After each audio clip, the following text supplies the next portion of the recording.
Hi all, അസ്സലാമലൈക്കും. Welcome back to Silnas kitchen. ഇന്നത്തെ recipe ചെറുപഴം കൊണ്ട് ഒരു അടിപൊളി ടേസ്റ്റി ആയിട്ടുള്ള നാവിൽ അലിഞ്ഞിറങ്ങുന്ന നല്ലൊരു ഹൽവ റെസിപ്പിയാണ്. സാധാരണ ഹലുവ ഉണ്ടാക്കാനായിട്ട് ഒരുപാട് സമയമെടുക്കും, ഇളക്കി ഇളക്കി കൈയൊക്കെ വേദന എടുക്കും. ഇത് അങ്ങനെയൊന്നുമല്ല, വെറും 5 മിനിറ്റ് കൊണ്ട് തന്നെ നമുക്കിത് തയ്യാറാക്കി എടുക്കാൻ പറ്റുന്നതാണ്. നാവിൽ അലിഞ്ഞിറങ്ങുന്ന നല്ല ടേസ്റ്റി ആയിട്ടുള്ള ചെറുപഴം കൊണ്ടുള്ള ഒരു അടിപൊളി ടേസ്റ്റി ആയിട്ടുള്ള ഹലുവയാണ്. ഇതെങ്ങനെയാണ് തയ്യാറാക്കുന്നതെന്ന് അറിയാനായിട്ട് വീഡിയോ സ്കിപ്പ് ചെയ്യാതെ മുഴുവനായിട്ടും കണ്ടേക്കണേ. റെസിപ്പിയിലോട്ട് കിടക്കുന്നതിന് മുമ്പായി സിൽനാസ് കിച്ചൺ ചാനൽ ആദ്യമായിട്ട് കാണുന്നവരാണെങ്കിൽ പ്ലീസ് ഒന്ന് സബ്സ്ക്രൈബ് ചെയ്തേക്കണേ. ഒപ്പം തന്നെ ഈ വീഡിയോസ് നിങ്ങൾക്ക് ഇഷ്ടപ്പെടുകയാണെങ്കിൽ ഒരു ലൈക്ക് ചെയ്ത് ഷെയർ ചെയ്ത് സപ്പോർട്ട് ചെയ്യാനും മറക്കരുത്. ഇനി നമുക്ക് ഇതെങ്ങനെയാണ് തയ്യാറാക്കുന്നതെന്ന് നോക്കാം. അപ്പോൾ ആദ്യം തന്നെ ഞാനിവിടെ എടുത്തിട്ടുള്ളത് ഒരു മിക്സിയുടെ ജാറാണ്. അതിലേക്ക് നന്നായി പഴുത്തിട്ടുള്ള ഞാലിപ്പൂവൻ പഴമാണ് എടുത്തിട്ടുള്ളത്. തൊലിയൊക്കെ കളഞ്ഞതിന് ശേഷം അത് രണ്ടായിട്ട് നമുക്ക് ഈ ഒരു ജാറിലേക്ക് ഇട്ട് കൊടുക്കാം. ഈ ഒരു ഞാലിപ്പൂവൻ പഴത്തിന് പകരം നിങ്ങൾക്ക് സാധാ ചെറുപഴം ഏതായിരുന്നാലും കുഴപ്പമില്ല. നമുക്ക് ഇതുപോലെ പൊട്ടിച്ച്, ഞാനിപ്പോൾ ഇവിടെ 6 എണ്ണം മിക്സിയുടെ ജാറിലേക്ക് ഇട്ട് കൊടുത്തിട്ടുണ്ട്. ഈ ഒരു 6 പഴത്തിനനുസരിച്ചുള്ള ഇൻഗ്രീഡിയൻസിന്റെ അളവാണ് പറയുന്നത്. ഒരു യെല്ലോ കളർ കിട്ടാനായിട്ട് ഞാനിപ്പോൾ ഇതിലേക്ക് ഒരു നുള്ള് മഞ്ഞൾപ്പൊടിയാണ് ഇട്ട് കൊടുത്തിട്ടുള്ളത്. ഫുഡ് കളർ ഉണ്ട് എന്നുണ്ടെങ്കിൽ അത് ഇട്ട് കൊടുത്താലും മതി. പിന്നെ നല്ലൊരു മണത്തിന് വേണ്ടി 2 ഏലക്കയും ഇട്ട് കൊടുത്തിട്ടുണ്ട്. പിന്നെ ഇതിലേക്ക് വേണ്ടത് പാലാണ്. നല്ല കട്ടിയായിട്ടുള്ള പശുവിൻ പാലാണ് ഞാൻ ഇതിലേക്ക് ഒഴിച്ചു കൊടുക്കുന്നത്. 1/2 കപ്പ് അളവിന് ഒഴിച്ചു കൊടുത്തിട്ടുണ്ട്. ഇനി ഇത് നന്നായിട്ടൊന്ന് അരച്ചെടുത്തിട്ട് വരാം. അരച്ചെടുത്ത മിക്സ് ഇതുപോലൊരു പാനിലേക്ക് ഒഴിച്ചു കൊടുക്കുന്നുണ്ട്. ഫ്ലെയിം ഓണാക്കി കൊടുത്തിട്ടില്ല, ഇപ്പോൾ തന്നെ ഓണാക്കണ്ട. ജാറിലുള്ള മുഴുവൻ മിക്സും ഇതുപോലെ സ്പാച്ച് വെച്ചിട്ട് നന്നായിട്ട് തുടച്ചിട്ട് കൊടുക്കുന്നുണ്ട്. പഴം നന്നായിട്ട് അരഞ്ഞു കിട്ടണമെന്നുണ്ടെങ്കിൽ കുറച്ച് പാൽ ഒഴിച്ചു കൊടുത്തിട്ട് നമ്മൾ അരച്ചെടുക്കണം. എന്നാലേ നല്ല പോലെ അരഞ്ഞു കിട്ടുള്ളൂ. അല്ലാന്നുണ്ടെങ്കിൽ കട്ടകട്ടയായിട്ട് അരയാതെ പഴം കിടക്കും. ഇനി നമുക്കിതിലേക്ക് 1/2 കപ്പ് അളവിൽ കൂടി പാലൊഴിച്ചു കൊടുക്കാം. നല്ല കട്ടിയായിട്ടുള്ള പശുവിൻ പാൽ തന്നെയാണ് ഇതിലേക്ക് ഒഴിച്ചു കൊടുത്തിട്ടുള്ളത്. ഇനി ഇതേ കപ്പ് അളവിൽ തന്നെ 1/2 കപ്പ് അളവിൽ 1 കപ്പ് നിറയെ പാൽപ്പൊടിയും കൂടെ ഇട്ട് കൊടുക്കാം. പിന്നെ ഇതിലേക്ക് വേണ്ടത് വറുത്ത അരിപ്പൊടിയാണ്. 3 ടേബിൾ സ്പൂൺ അളവിലാണ് ഞാനിതിലേക്ക് അരിപ്പൊടി ഇട്ട് കൊടുക്കുന്നത്.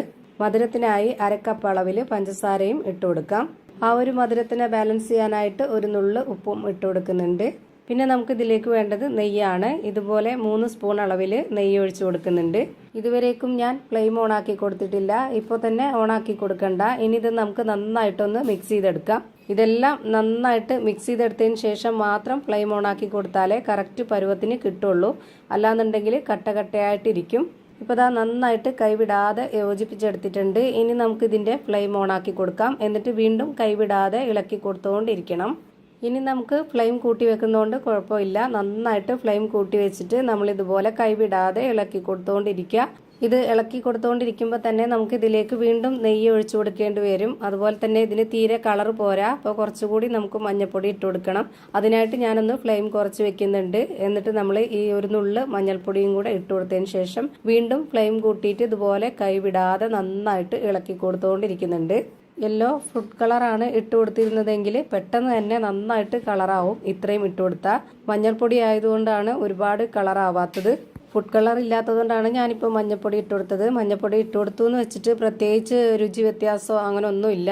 ഇപ്പോൾ അതാ പെട്ടെന്ന് തന്നെ കുറുകി വരുന്നുണ്ട്. ഈ ഒരു ടൈം ആകുമ്പോൾ ഫ്ലെയിം കുറച്ച് വെച്ചിട്ട് ഒരു 3 സ്പൂൺ അളവിലും കൂടെ നെയ്യ് ഒഴിച്ചു കൊടുക്കാം. കുറച്ചുകൂടി കുറുകി കിട്ടാനുണ്ട്. അതുകൊണ്ട് നമുക്ക് ഒന്നും കൂടെ ഹൈ ഫ്ലെയിമിൽ ഇട്ട് കൊടുത്തിട്ട് നന്നായിട്ട് കൈവിടാതെ ഇളക്കി കൊടുക്കണം. ഇപ്പോൾ ഇതാ ഇതുപോലെ നന്നായിട്ട് ടൈറ്റായിട്ട് വരുന്ന സമയത്ത് ലാസ്റ്റായിട്ട് നമുക്ക് കുറച്ചുകൂടി നെയ്യ് ഒഴിച്ചു കൊടുത്തതിന് ശേഷം കുറച്ച് അണ്ടിപ്പരിപ്പും കുറച്ച് ഉണക്കമുന്തിരിയും ഇട്ട് കൊടുക്കാം. എന്നിട്ട് 1-2 സെക്കൻഡ് കൈവിടാതെ ഒന്ന് ഇതുപോലെ ഇളക്കി കൊടുത്തതിന് ശേഷം നമുക്കൊന്ന് ഫ്ലെയിം ഓഫ് ചെയ്ത് കൊടുക്കാം. ഇത്രയും മതി. ഇതാണ് ഇതിന്റെ കറക്റ്റ് പരുവം. ഇനി ഫ്ലെയിം ഓഫ് ആക്കിയതിന് ശേഷം ഈ ഒരു പാനിൽ തന്നെ വെച്ചിരിക്കരുത്. ചൂടോടുകൂടെ തന്നെ നമ്മുടെ കയ്യിൽ അവൈലബിൾ ആയിട്ടുള്ള ഏതെങ്കിലും നല്ലൊരു പാത്രത്തിലേക്ക് മാറ്റാവുന്നതാണ്. ഞാനിപ്പോൾ ഇവിടെ ഇതുപോലൊരു സ്റ്റീലിന്റെ പ്ലേറ്റ് ആണ് എടുത്തിട്ടുള്ളത്. അതിലേക്ക് കുറച്ച് എണ്ണയൊന്ന് സ്പ്രെഡ് ചെയ്ത് കൊടുക്കുന്നുണ്ട്. അല്ലാന്നുണ്ടെങ്കിൽ പിന്നീട് അതിൽ ഒട്ടിപ്പിടിച്ചിട്ട് എടുക്കാൻ ബുദ്ധിമുട്ടായിരിക്കും. ഞാനിപ്പോൾ ഇവിടെ ഇതുപോലെ സ്റ്റീലിൻ്റെ പ്ലേറ്റിലേക്ക് മാറ്റിയിട്ടുണ്ട്. എന്നിട്ട് ഇതുപോലെ സ്പാച്ച് വെച്ചിട്ട് നന്നായിട്ടൊന്ന് കറക്റ്റ് ലെവലാക്കി കൊടുക്കുന്നുണ്ട്. ഇത് കട്ട് ചെയ്ത് കഴിക്കുന്ന പരുവത്തിലാക്കി എടുക്കാനാണ് ഞാൻ ഇതുപോലെയൊക്കെ ചെയ്യുന്നത്. സ്പൂൺ കൊണ്ട് കോരി കഴിക്കുന്ന ആ ഒരു പരുവത്തിലാണ് വേണ്ടത് എന്നുണ്ടെങ്കിൽ നിങ്ങൾക്ക് ചൂടോടെ തന്നെ കഴിക്കാവുന്നതാണ്. ഞാനിപ്പോൾ ഇതൊരു 30 മിനിറ്റ് നേരം ഇതേപോലെ വെച്ചിരുന്നതിന് ശേഷം ഞാനിപ്പോൾ ഇവിടെ പ്ലേറ്റിൽ നിന്ന് ഇളക്കി കൊടുക്കുന്നുണ്ട്. സ്പാച്ച് കൊണ്ട് ഇതുപോലെ ഒന്ന് വട്ടത്തിൽ കറക്കി എടുത്തതിന് ശേഷം അത് പ്ലേറ്റിൽ നിന്ന് ഒന്ന് ഇളകി വരുന്ന സമയത്ത് നമുക്ക് ഇതുപോലെ കത്തി വെച്ചിട്ട് നമ്മുടെ ഇഷ്ടമുള്ള ഷേപ്പിൽ കട്ട് ചെയ്തെടുക്കാവുന്നതാണ്. ഞാനിപ്പോൾ ഇവിടെ സ്ക്വയർ ഷേപ്പിൽ കട്ട് ചെയ്യാൻ വേണ്ടിയിട്ടാണ് ഈ ഒരു രീതിയിൽ ചെയ്തെടുക്കുന്നത്. നിങ്ങൾക്ക് ഇഷ്ടമുള്ള ഏത് ഷേപ്പിൽ വേണമെങ്കിലും കട്ട് ചെയ്ത് കഴിക്കാവുന്നതാണ്. ഞാനിപ്പോൾ ഇവിടെ എല്ലാം കട്ട് ചെയ്ത് ഒരു പ്ലേറ്റിലേക്ക് മാറ്റിയിട്ടുണ്ട്. ഇപ്പോൾ ദാ ഭയങ്കര ടേസ്റ്റി ആയിട്ടുള്ള നല്ല സിമ്പിൾ ആയിട്ടുള്ള അടിപൊളി ഒരു ഹൽവ റെഡിയായി കിട്ടിയിട്ടുണ്ട്. ഞാനിപ്പോൾ ഇതൊന്ന് കട്ട് ചെയ്ത് കാണിച്ചു തരാം. ഇതേപോലെ നിങ്ങളും ഒന്ന് ട്രൈ ചെയ്ത് നോക്കുക, എല്ലാവർക്കും ഇഷ്ടമാവും. ഇത്രയേ ഉള്ളൂ ഇന്നത്തെ വീഡിയോ ഇഷ്ടമായാൽ ലൈക്ക് ചെയ്യാനും കമൻറ്റ് ചെയ്യാനും ഷെയർ ചെയ്യാനും മറക്കരുത്. അതുപോലെ തന്നെ ഞാനിടുന്ന പുതിയ വീഡിയോസ് നോട്ടിഫിക്കേഷനായിട്ട് കിട്ടുന്നതിന് വേണ്ടി സബ്സ്ക്രൈബ് ചെയ്ത് ബെല്ലൈക്കൺ അമർത്തി അതിൽ ഓൾ എന്ന ഓപ്ഷൻ എനേബിൾ ചെയ്ത് കൊടുക്കാനും മറക്കരുത്. പുതിയൊരു വീഡിയോയുമായി വീണ്ടും വരും. Thank you for watching.